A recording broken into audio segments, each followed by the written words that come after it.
تماشا ننشستی، ما خودت دردی این نگاهی گذرانی.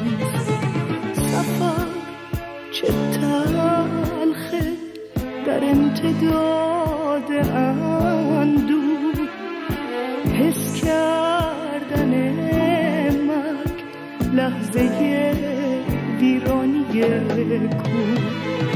همهای هر بغض شکستن و چکیدن،